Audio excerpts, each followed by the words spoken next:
and gentlemen, welcome back to another episode of Church Girl Talk. Today I have a very special guest, y'all. One who is very humble. I'm talking about he doing numbers on the board, everything. It is the one and only the Rabbit or. Hey, what's up with So, you? welcome to Church Girl Talk. How you feeling today? Man, I'm feeling great. Every day I wake, open my eyes of it's a good day. So we gonna. Amen, amen, amen. How you feeling? You ain't nervous or anything? Oh no, I ain't never been that long. Are you nervous at the question? No, I'm good. I'm good. I'm good. I'm good. So, the first question I would like to ask is, where are you from?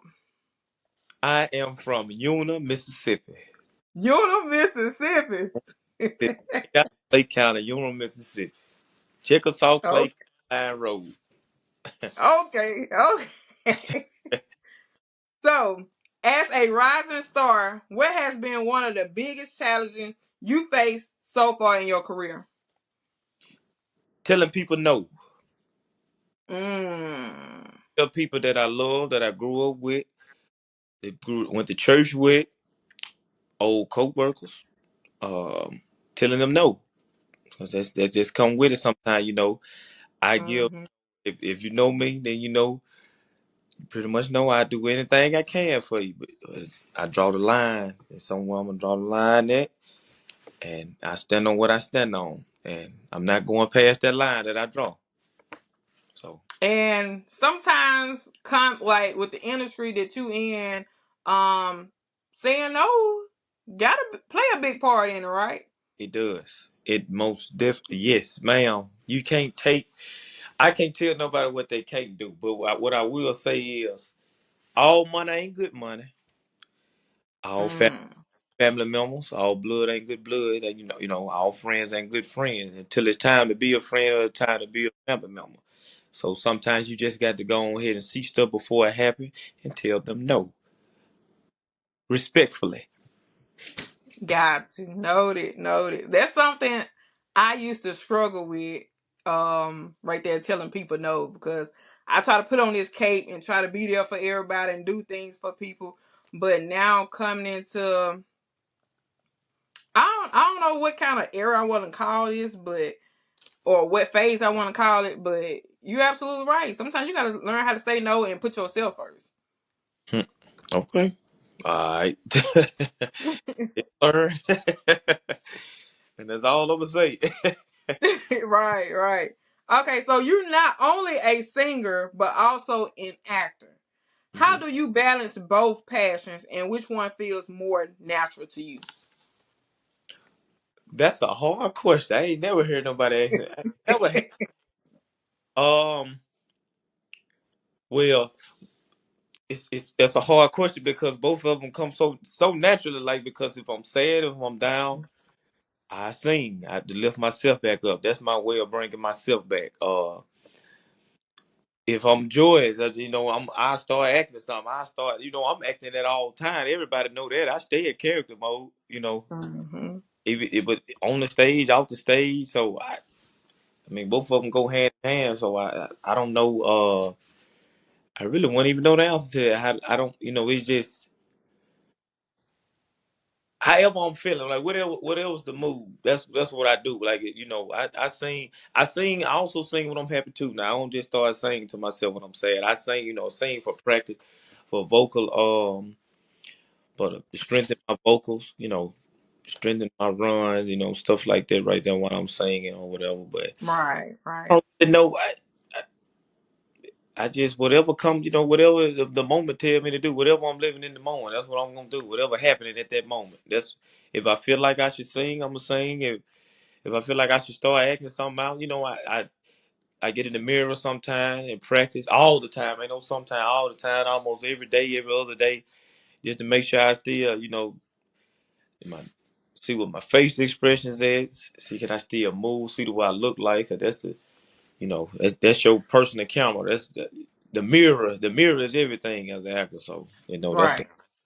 that's a tip for the actors out there as well too. Get in that mirror and do some stuff now because it gonna tell it. That mirror gonna tell it. Right. Mhm. Okay, so a lot of people may not know that you went to school in New York for filming. So can you talk about your experience when you was there? Oh Lord, that crazy place, but I'd be glad to tell you. It's crazy, crazy place I ever lived. Coming out of small town, Mississippi. Come on now, you know everybody. Everybody Hmm. you. Everybody pretty much doing the same thing. Get up, go to work, come on back home, and get up under the tree, drink a beer or something. I don't drink that now, but that's what That's my Right. way. That's what we do. Talk noise. I was so used to that. I was so used to yes, ma'am, no, ma'am. Hey, how you doing? Walk in the store, hug somebody, shake everybody's hand. To going to a place, to this big old place where it seemed like I was on a whole nother planet. That Mm. nobody, don't know family members, no nothing. But I know one thing. I had one goal. Go down there, like the old folks that get your lesson. Come on back, show the people what you learn. You know what I'm saying? To teach it to somebody else. 'Cause I'm all about putting other people on what I know. I don't gatekeep. I put other people on. So what them people taught me up there, I see another actor struggling at something, and I step in and I help them. So my experience with New York, amazing, brilliant. I mean, that was the most.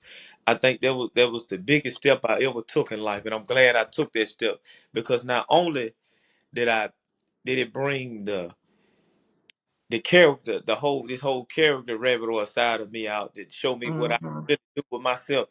It showed me that I can write. It showed me that I can produce. It showed me that I can direct. It showed me that I can write music. I discovered I could write music when I went to New York. So I wouldn't say that I wouldn't have learned that I could write music if I had not, because I probably would have learned, but it probably would have took long because my mind was not Got on writing music, writing plays, writing scripts before I went to New York. My mind was on horses, go to the farm, go ride a horse, go run up behind a cow. That's just the truth. Everybody know me now. That's what I.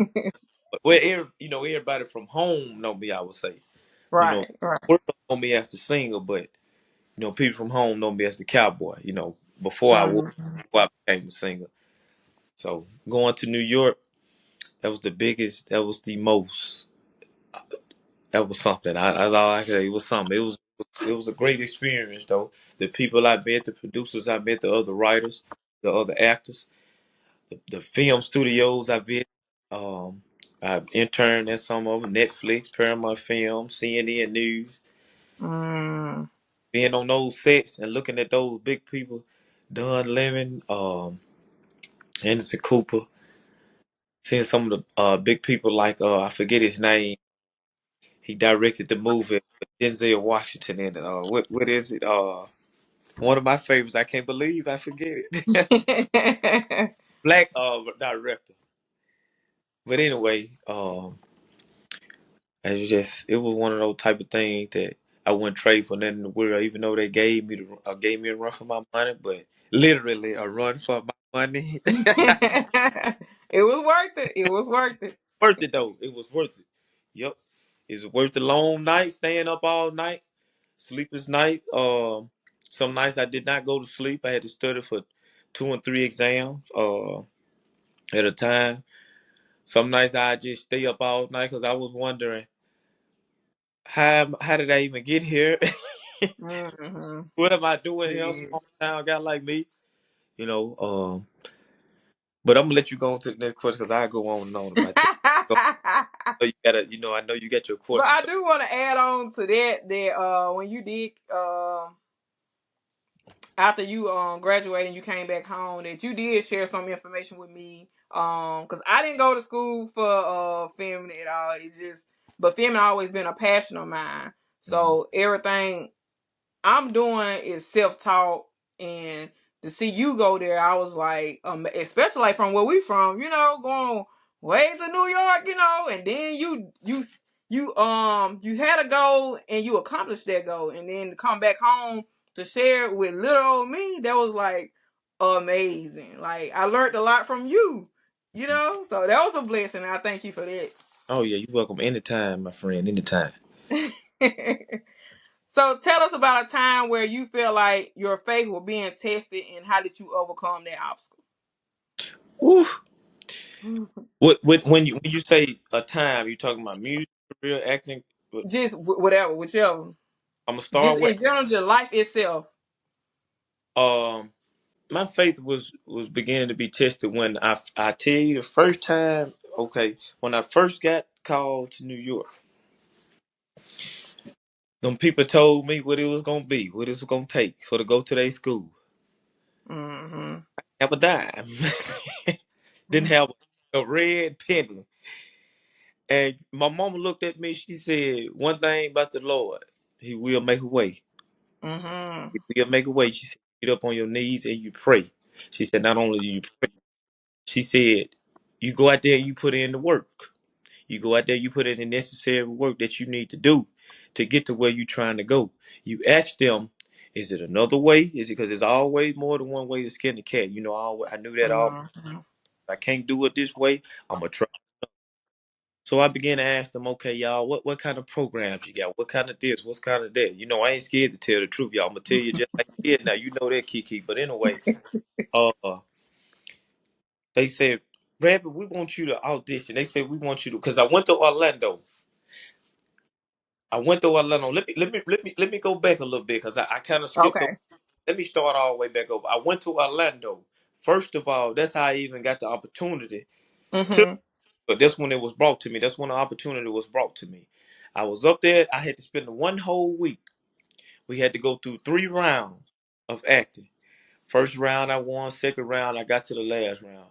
Guess what? It was time for the callback. The callback list is when you get the different agencies. They come to you as a panel of agencies you do this stuff in front of, and they choose you to do this, do that. They have people represent from everywhere: Tyler Perry Studios, Netflix, Paramount Films, Warner Bros. I got nothing, zero. Mm-hmm. And my friends that I had met in just that one week, it felt like, hey, some people I met, it feel like I've been knowing them all my life. And as the type of guy I am, you know, when I meet people. Mm-hmm. He got 10 people. He got 15 people. He got 6 people. I'm talking about everybody in the little that we would link up and Repertoire had zero. Mm-hmm. Then when I began to test, that's when I began to ask questions. Am I good enough? Is this really destined for me? Is this my destiny? Or like, is this for me or is it not? I'm walking out. I never will forget it. I'm walking out.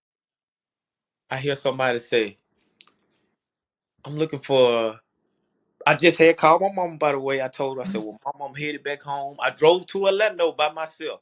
I rented a little car from Enterprise. I rented a car from Enterprise. I had to scrape up change to get that. I drove 12 and a half hours all the way to New York. That's the Lord. I said New York, all the way to Orlando and back by myself. Uh, Okay. Room and everything. Okay, so I'm calling my mama. Mama finna pack my bags up. We just had our last ceremony. I ain't getting nothing. I'm gonna try again. You know, I try again next year. My hope was coming back again next year. It was arts talent, by the way, for the Mm-hmm. where I was.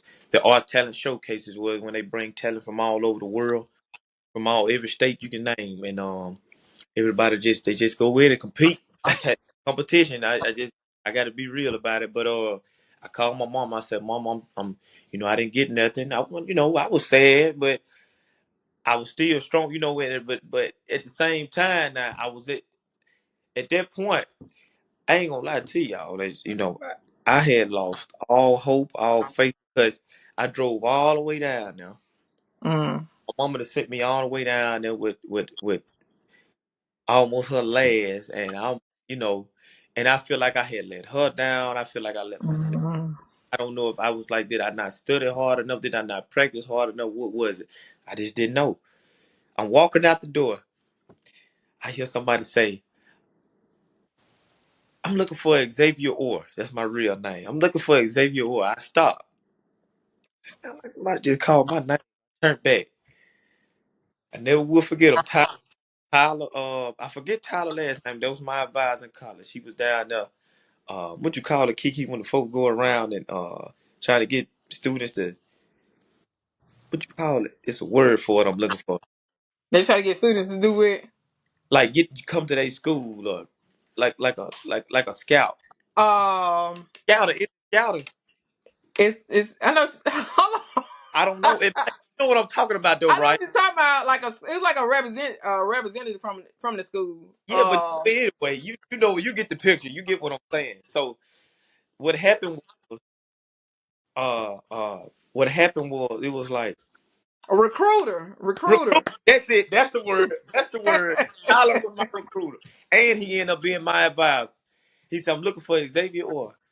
I said, "Did you just say you just said Orr?" He said, "Yeah, you Xavier. Nice to meet you. I'm Tyler. I'm representing. I'm here representing from the New York Conservatory of Dramatic Art." And I went from this to like, you know, like what you want with me, you know? Huge and stuff. I reviewed, you know, your resume. I see where you know where you come from and all that. I want to give you a chance. I want to give you an opportunity. Like me from New Mhm. York. I'm like, okay then. So I'm like, okay, what you need me to do? Like, what's up? I just got off the phone with my mama, y'all. It wasn't even 5 seconds. 5 seconds. My mama had told me. She said, before you leave from down there, she said somebody gonna recognize you. Somebody gonna see you. I said, Mom, it don't work like that. It don't work like that. She had faith that I did. So he say, we got a audition coming up. It was in y'all. This how fast it happened. It was in July.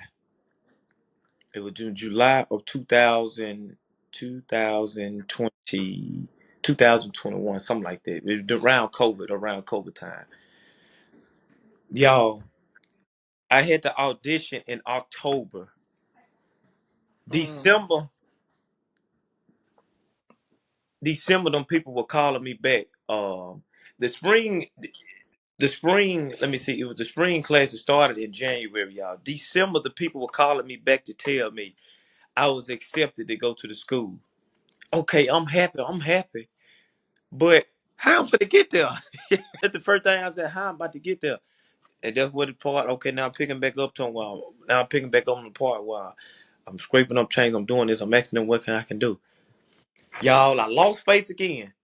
Mom, I ain't gonna be able to Mm. go up there. I ain't got no what I got. Them folk called me Mm. back next day again. We're gonna give you $20,000 scholarship to get. Mm. We're gonna pay for you. We're gonna pay for your apartment.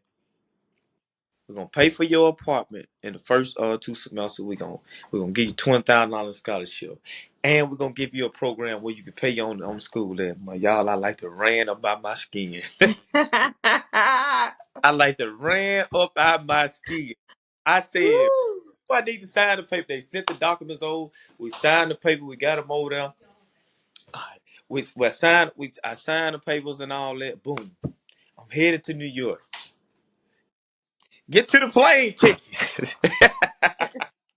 Everything was $1,000, $1,200, this, and that. Y'all, a day before I was supposed to leave, a day before I was supposed to leave, I looked online. We seen some tickets for what it was for the one way from Memphis to LaGuardia Airport in New York. All right, people, we are back live. So you were saying you had found a plane ticket the day before you left. Day before I left, y'all, like no, it was like a couple days before I left, but anyway, it was right on. It was this month. I was right there on the Yeah. edge. Um, so I get to New York. Soon as I get off the plane, everything from there just started going so good. I knew there wasn't nobody but the Lord trying to see, like, is he about to continue? Like, or is he about to, is he gonna break? Is he gonna fold? Mm-hmm. Or he gonna put some tape around it, around the break? You know how when we were little, a stick or something break, or you'll take some stick and wrap it around and make it back. He was trying to see, was I gonna patch it up and keep going, or was I just gonna lay there and bleed? Mm. Kept patching. I kept patching because I know one thing. I got one goal, and my goal was never to quit. My goal was Mm, never to turn back around and go back home without that degree yeah. in film and television. And I was not gonna stop. I was gonna do anything in my power, any and everything in my power to come back home with that degree. And I did just that. Mm, okay, okay. That was up. That was up. Now, had you given up, who to say where you'll be now? Woo! I would have missed out on what was destined for me, y'all. Don't never give up because you're gonna miss out what was waiting on you. Woo. So, what made you want to go into like singing? Like, I love this. I love this question right here. Well, when you say singing, because I've been singing all like probably right, since I was about 9. When you say singing, like as in show business, right? right, right, Okay, right. I love this question. One day I'm just depressed. I'm talking about I got so much on me. I like my grades were good, but it was just like it was so much on me. I can't go home. My family, I look on social media, my family doing this gather and that gather, and I'm missing out on so much. And it just began to. I never called home and let nobody know when I was depressed, y'all. Don't I never worried my family. Every time they called, I made it look like everything was all good. And when I got depressed, I got by myself. I got to myself. That was a me and God thing, when I was Mm, but anyway, back to the story. I was sitting down. I was sitting out there on the pier, what you call the pier, looking at the Statue of Liberty. I used to love to go to the Statue of Liberty and just stare. I would sit on the bench and just stare out there because I couldn't believe I was in New York. So when I would mhm. go out there to the pier and look out there at that water, it would remind me like you up here for real, fool. And one day I get this call. I was sitting out there writing a script, going over a script, a movie I wrote. Roster Howard, Landland. He said, "Cuz, I was just sitting here thinking." He said, "What you doing?" I said, "Writing a script. What's going on, fam?" We would just call to talk every night anyway. That's been my boy all my life. Mhm. He said, "Writing a script. Forget what I'm talking about. I was gonna ask you something else, but you can say, cause you ain't ever tried to write a song." I paused for a minute. I said, "No, that ain't the same thing, Hold on, your Ross. That phone breaking on now. can you hear me? Yeah, I can hear you. Can you hear me Yeah, I now? can hear I'm you. good." Yeah, you good. So I'm like, no, that ain't. I said that ain't the same thing. Script is a whole lot of fundamentals. It's a lot of this. It's a beginning. Something happens. The end. I can put that together because I can sit there and Mm. think on it. He said, "Cuz, listen to me." He said it's the same thing. Now he said all it is you telling the story just like you doing in this movie script, and I'm arguing him down. I'm like, "Cuz, you don't know what you're talking about. This ain't you don't write no film. You're not a writer. You wouldn't know. KK, you know how it is when you're a writer and somebody that's not writing trying to tell you something. You know how that go. Mhm. You know the feeling. It put a little mad little streak up in you, like you would want to tell him shut up. But Yeah. I said, all right, cuz he wouldn't stop bugging me. I said, all right, cuz I'm gonna try to write a song. He said, just please, just try for me. I said, okay. I got off the phone with him. Dirty Dog, I never will forget him. Dirty Dog was the first song I ever wrote. It was a song I wrote called Dirty Dog. I went Okay. on YouTube and I found the beat and I just started writing to it before I went and got my beat made to it. Yeah. So I'm saying, okay. I just began to sit there, sitting here staring at the wall, wondering what's going on. So I'm sitting here singing to myself, like, wait a minute, okay, this ain't so bad. I said, Rasta Mike was right. I said, this ain't so bad. So the stuff I'm seeing in my head, I'm writing it down. And I said, okay, if I can make it rhyme, if I can repeat what I'm seeing in my head, it's just like a movie.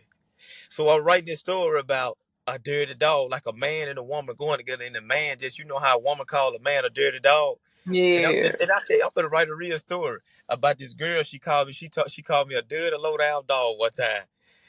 Cause I was, I was a pimp one time. I was a pimp, I was a little bad. Oh my God.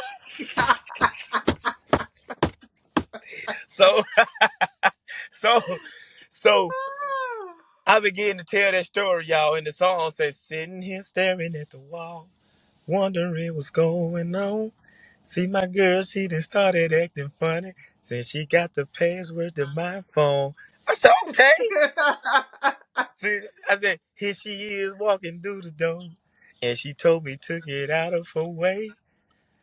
I asked her what the hell is going on, and this is what she had to say. Then she said, 'You be lying, you old dirty dog. I'm sick of crying over you dirty dog.'" Okay, so I'm like, okay then, let me go on to the next verse. Let me go on. let me go. Let me go on to the next verse. I'm thinking that like, I said, let me. Oh Lord, y'all, excuse me. By the way, I forgot that this was a church girl. This is the name of this podcast. Was church. No, no, no, no. This totally a platform for you to be yourself. Tell your Okay, story. Tell okay, your testimony. Yeah, okay. you I said. good, I promise. Okay, I've been saying because y'all church folk cuss too. Y'all, that's another subject for another day. Y'all don't want me to get on that. Hey. Hey, cause Kiki, one thing about Kiki, she know me. She know if something come up, I'm gonna put you in your place. I'm gonna tell you about yourself, and that's one thing I do not want to do up on here. So let me keep on with the script. Let me stay on the script. But anyway, Woo! um, so I began to go on to the second verse, talking, talking, talking. I'm writing this stuff. I said, you know what? I'm finna call Roster and sing the song. I called Roster Howard, y'all, my manager. I'm singing it to him midway into the hook. He said, "Boy, we going to the studio as soon as you get home." I stopped him again. Ho, ho, ho. I ain't ready for that now. I'm like, I ain't ready for that. Cuz you going to the studio. Excuse me, y'all.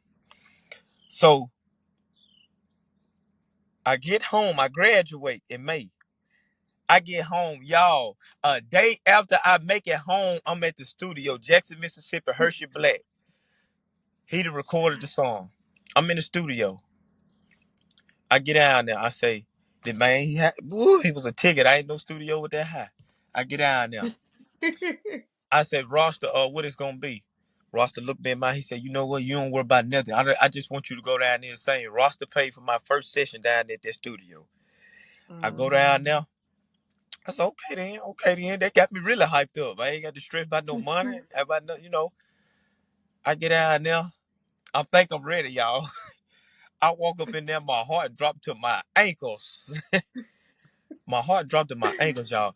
I get up in the studio, I'm just shaking, shaking, shaking, shaking. Y'all might not believe me. Soon as that song, that beat came on and I started singing, my hand went from trembling to settle. Everything, my body just got to settle. I closed my eyes. It went to groove. Oh, you be lying, you old dirty dog. Boy, I got the feeling it. Ooh, y'all. I said, ooh, I like this. And I heard my studio voice. When I left that studio that day, I said, this is what I want to do. This is one of the things I want to do. And it been on and popping ever since. So did. Love it. I Been on and love popping ever. it. Yeah. This is what I want to do. I made that up in my mind. I said, if I'm gonna be an entertainer, I ain't finna just settle in one. I ain't about to excuse me for using incorrect grammar. No, I'm gonna talk my incorrect grammar 'cause I'm from Yuma, Mississippi before anything. But I told myself I'm finna keep going with this. I said, if I'm gonna be an entertainer, we gonna be everything in the bag of chips. Not in no cocky way That now. part. But you know what I mean. What I'm Right. saying is, for the ones that don't understand what I'm saying, what I mean by that, because Kiki, I know you understand what I mean. But what I mean by that is, for the people that's gonna be listening and watching, what I mean by that is, don't get trapped in just one place. You know what I mean? Don't just Mhm. say if you can do it all, do it all. You know what I mean? Go for one thing. Mhm. Go after all. Cause I'm gonna tell y'all something. Akila Hurd, she a prime example of she not settling. She don't settle for nothing. She not settling for no main, for no any kind of main. I bet everybody said that man. Look how he said man. It's man. Now y'all, I know it's man. I've been to school. I know I know how to talk, but I'm not about to talk right because that ain't how I talk on the regular. Woo! So I'm gonna talk to y'all how I'm sitting out there under that tree in Union, Mississippi right now. But anyway, she not selling for no any kind of main.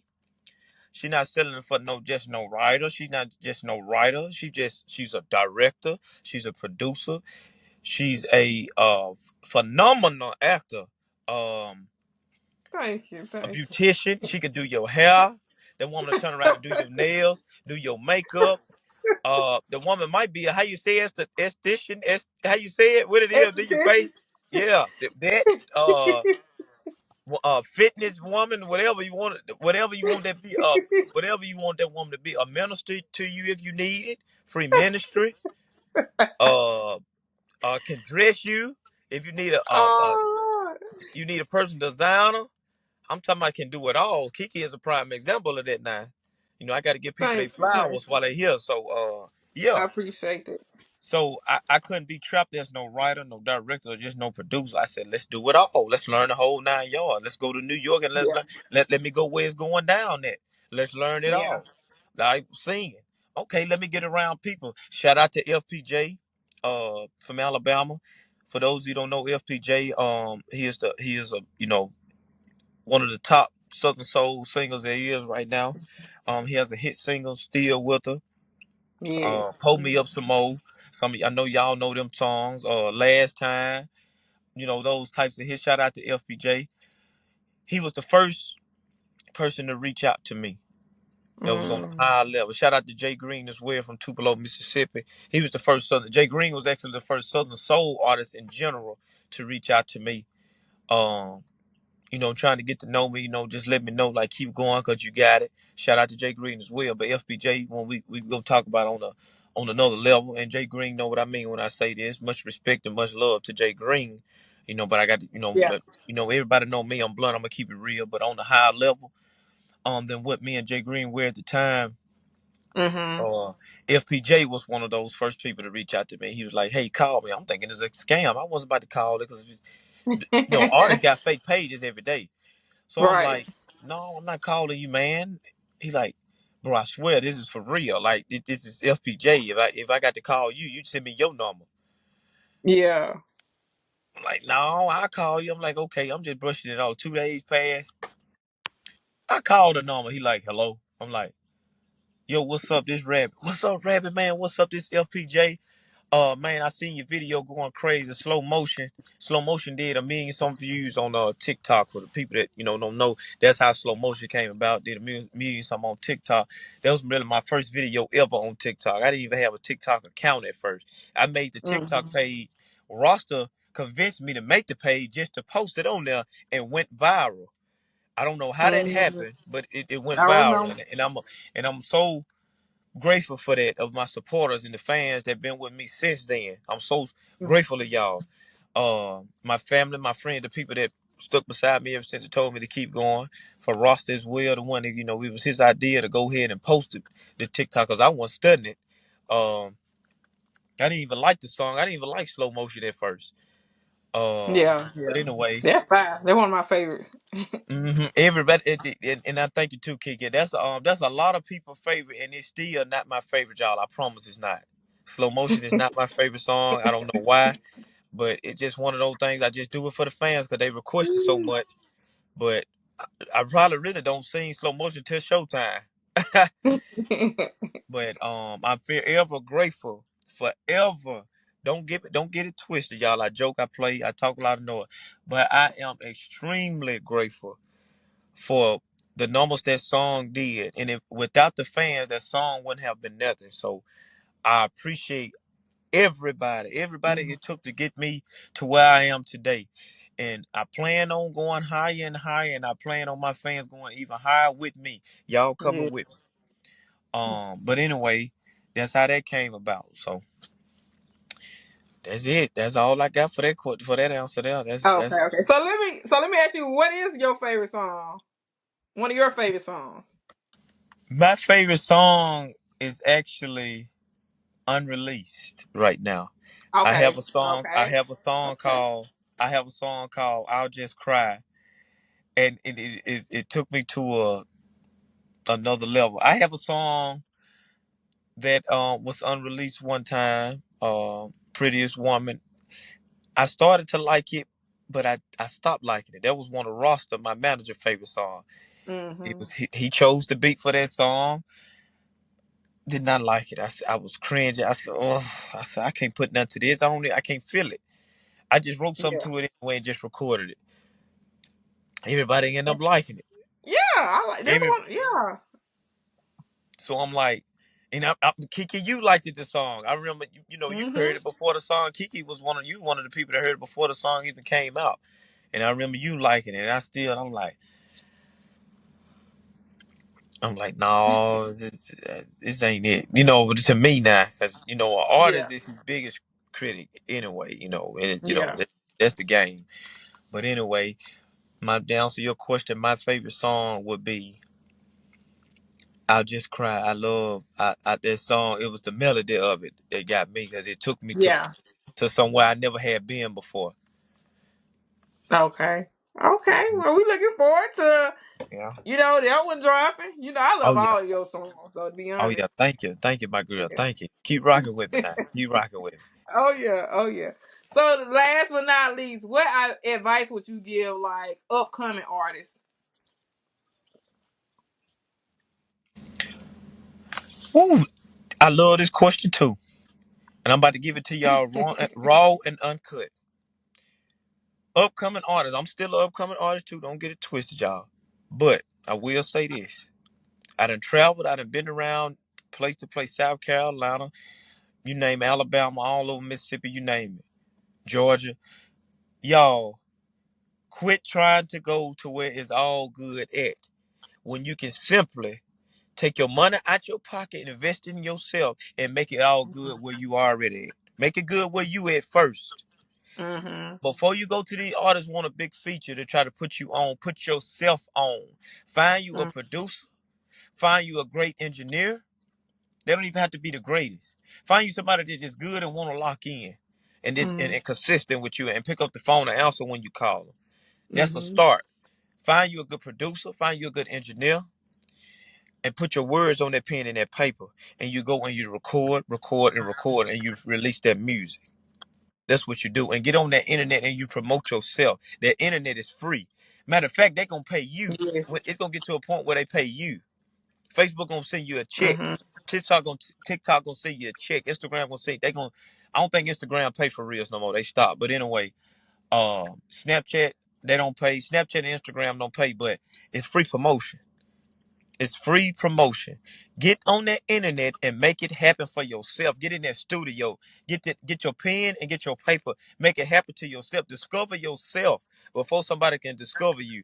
Discover yourself. That is my advice Yes. to anybody. To anything you do, whether you're a doctor, lawyer, whether you're a big time promoter for parties, events, whether you're a car dealership, whether you're a preacher, whether you're a singer, whether you're an actor. Discover yourself, people. Yes. Discover yourself. These people got free platforms out here for you. Facebook, I'm gonna name them again. Facebook, Instagram, Snapchat, TikTok. Use them. Use them. Yes. But that's all I got for Okay. that. Okay. Once again, I would like to thank you for taking time out of your busy schedule to come on to Church Girl Talk. It's been real. I love it. I love it. I love it. Thank you, girl. And I thank you. I thank you so much for having me, for considering having a little old rabbit or because I'm still a little guy from Unit, Mississippi. Don't never get it twisted. Don't never think you can't call me for nothing. Because you can. And I thank Yes, sir. Yes, sir. you. Yeah. All right, people. Thank y'all for tuning in and stay tuned for more. Oh yeah. All right. See you later, church girl. There is nothing